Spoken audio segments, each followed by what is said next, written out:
전시의 주제는 삶과 죽음이라는 굉장히 쉽지 않은 이야기 안에서 우리가 인생을 어떻게 대하고 있는가, 마주하고 있는가를 한번 접근해보고 싶었습니다.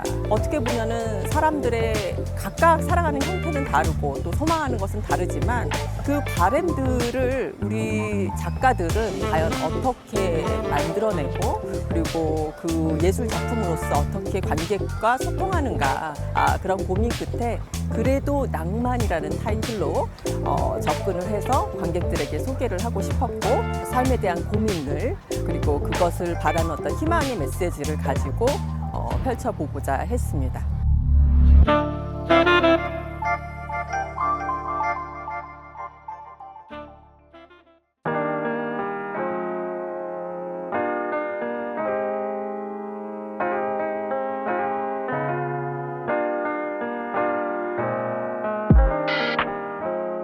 모든 전시에서도 마찬가지지만 작가님들하고 이러이러한 전시에 어떠한 주제로 또 어떤 작품을 출품해 주십시오 이야기할 때 머릿속으로만 생각했던 거하고는 정말 뭐라고 할까요? 다른 어떤 상황을 마주하게 됩니다. 지금 특히나 야외에서 있었던 전시인 만큼 작가분들의 작품이 과연 어떻게 만들어질까 굉장히 걱정을 많이 했는데 정말 이 공간에서 우리 관객들과 어우러져서 너무나 멋지게 펼쳐지고 있다고 해야 될까요?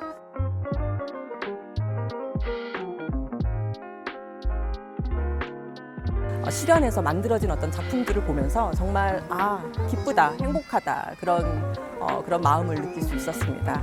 일상에서 흔하게 만나는 어떤 장면 위에 물을 흘려서 가상의 폭포 같은 걸 만드는 작업이고요. 형태를 완전히 만들고 그 위에 물을 뿌려서 작업을 하는 게 아니라 어설프게 형태를 만든 다음에 그 위에 물 먼저 흐르게 하고 그 물의 형태에 맞춰서 형태를 조금씩 바꿔나가는 작업이에요. 그래서 삶의 무게를 버틴다라는 어떤 그런 걸 보여주는 작업이라고 이해해 주시면 될 것 같습니다. 어떤 예술의 형식이나 구성보다는 어떤 메시지를 전달하기를 위해서 좀 구상을 했던 것 같아요. 우리나라의 자생종인 구상나무가 많이 고사되고 있다는 얘기를 한 10년 전부터 들어왔었어요. 한라산 실제적으로 올라가서 고사된 구상나무들을 보니 참 안타까운 마음이 들었어요. 그래서 어떤 이번 작품의 소재로 삼고 그 만장대 깃발로 설치를 했고요. 그리고 상여에 동반되는 대북장치를 통해서 고사된 나뭇가지가 스스로 상여의 북을 치는 그런 형식으로서 구현해 봤습니다.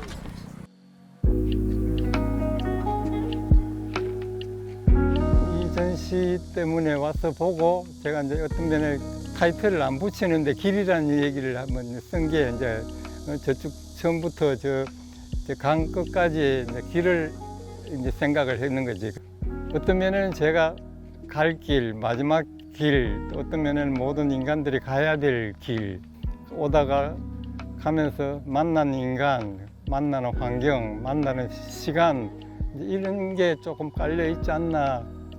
뒷면으로 보면 껍데기가 형태가 네가 포지고 반대편으로 보면 이제 네 가지 그렇게 포지 네가도 아주 중요한 어떤 요소. 제가 가끔 쓰는 어떤 그 얘기인데 그것도 이 작품에는 조금 들어가 있습니다. 하나는 의미고 하나는 양이라는 것도 그렇게 내가 보이는 게. 예. 우리가 설탕은 달다, 한약은 입에 쓰다, 식초는 시다 하는 거는 배워서 되는 게 아니고 우리 몸 속에 축적되어 나온 선험적인 지식이에요. 이제 쉽게 말해서 갓난아기도 물에 집어넣으면 저절로 뜨고 수영을 할 줄 알아요. 그건 우리 조상들이 바다에서 나왔기 때문에 그런 겁니다. 그래서 그 선험적인 어떤 그 스트로크를 기계를 통해서 다시 전달하면 어떤 일이 생길까 이것을 실험하는 겁니다.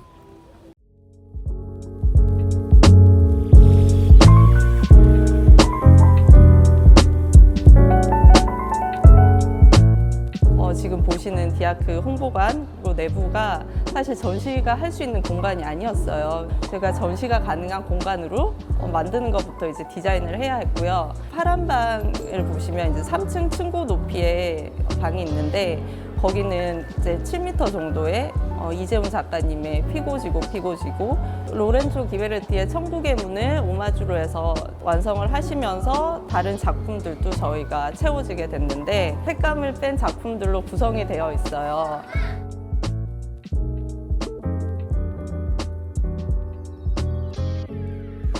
인생사 그리고 또 하나하나 매일매일 써 내려가는 조각, 인생이 꽃이 피듯이 매일매일 피고 지고 하는 꽃, 그런 걸 이제 보실 수 있으실 거고요. 홍보관 내부에는 파란색 방과 반대로 이제 색감이 있는 작품들 그리고 상상할 수 있는 작품들로 구성이 되어 있어요. 둥근 공간들이 있는데 보시면 학장생들이 살고 있는 그런 나라를 만들기도 했고요.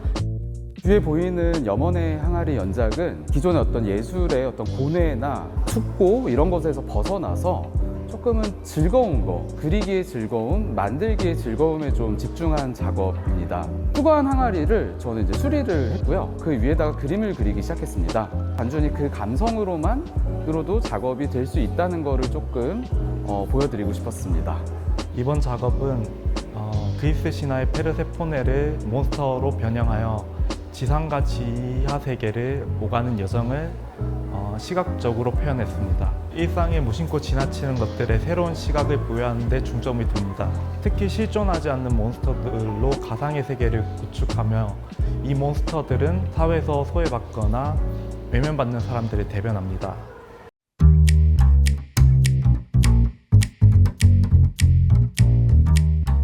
제가 직접적으로 경험한 도시에 기억이 교차하는 풍경들에 관심을 가지고 있고요.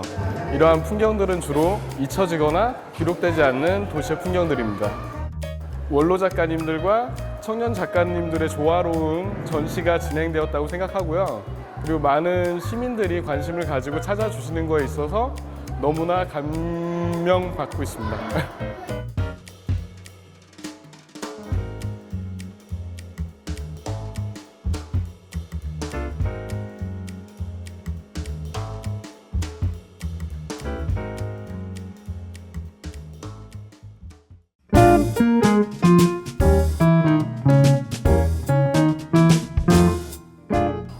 청년 작가 공모를 통해서 5분의 작가님이 선정이 되었는데 젊은 연령층이다 보니까 작품들이 좀 더 실험적이고 도전적인 작품이 많아서 현대 미술제와 잘 어울리는 것 같다고 생각이 듭니다.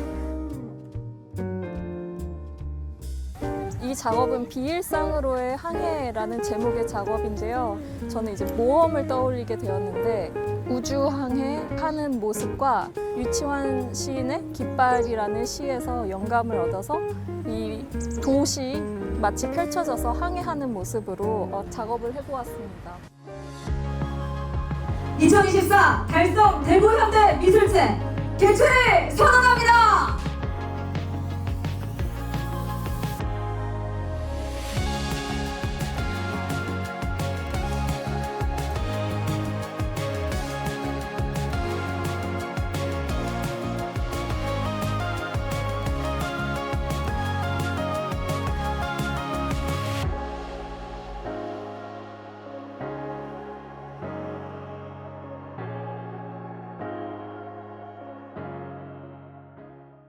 제가 둘러보니까 이 젊은 작가들도 이런 게 정체적으로 많이 옛날하고는 이제 바뀌어 간 것 같아요. 그게 좀 벗어난 것 같고, 이 작가들도 오겠지만 이제 만나서 얘기도 해보고 싶고, 면에 이때까지의 그 대구에서라는 어떤 그 자존심에 뭐 안 흔들리게 잘 진행하고 있다고 보고 있어요. 여기. 작가 또한 내 작품이 좀 더 관객들에게 좀 더 소통될 수 있는 작업이 될 수 있도록 노력하면 좋겠다 이런 생각을 하고 있습니다. 강정보 앞에서 전시를 하게 됐잖아요. 야외에서 작업을 하게 된 것도 저한테는 색다른 의미이기도 하지만 이 강정보 앞에서 전시한 게 저한테는 좀 다른 의미로 다가오고 있습니다. 제가 2013년도에 강정 현대미술제 재개관할 때 알바로 활동했던 적이 있는데 이번에 2024년도에 작가로 참여할 수 있게 되어서 조금 뜻깊은 것 같습니다. 네. 달성현대미술제가 지금 진행되는 곳이 강정보잖아요. 강정보는 제가 이제 일을 하러 올 때든 아니면 나들이를 하러 올 때든 사람들이 굉장히 많이 오더라고요. 뭔가 예술이라는 걸 좀 더 어려운 개념이 아니라 조금 더 편하고 조금 더 쉬운 혹은 좀 친근한 그런 관점으로 바라봐 주셨으면 하는 그런 바람이 큽니다. 지친 일상을 뒤로하고 이 공간을 방문한 관람객들이 이 여기 있는 40명의 작가의 작품과 함께 그래도 낭만에 대한 걸 생각할 수 있는 시간이 되었으면 좋겠습니다. 이 광장 자체가 금호강과 낙동강이 만나는 우리나라의 큰 물줄기가 만나는 공간이고 그 공간이 가지고 있는 지리적인 의미 그리고 그걸 둘러싼 역사적 의미도 함께 느낄 수 있고 공간이 가지고 있는 의미를 찾아볼 수 있는 기회가 되었으면 좋겠습니다. 결국에는 이 미술제가 있기 전에 50년 전에 벌어졌던 이야기들도 한번 생각해 보면 좋을 것 같고요. 1974년도 젊은 작가들의 어떤 이벤트로 만들어진 대구현대미술제. 지금은 역사적으로 굉장히 중요한 행사로 자리매김했고 이번에 출품해 주신 작가님들이 너무나 열심히 작업에 임해 주셨고 그 작품들이 이렇게 야외에서 그리고 실내에서 선보임으로써 해서 저에게는 정말 잊을 수 없는 그런 행복을 가질 수 있는 어떤 계기가 됐던 것 같습니다. 그래서 너무나 행복한 기억의 전시로 생각할 수 있을 것 같습니다.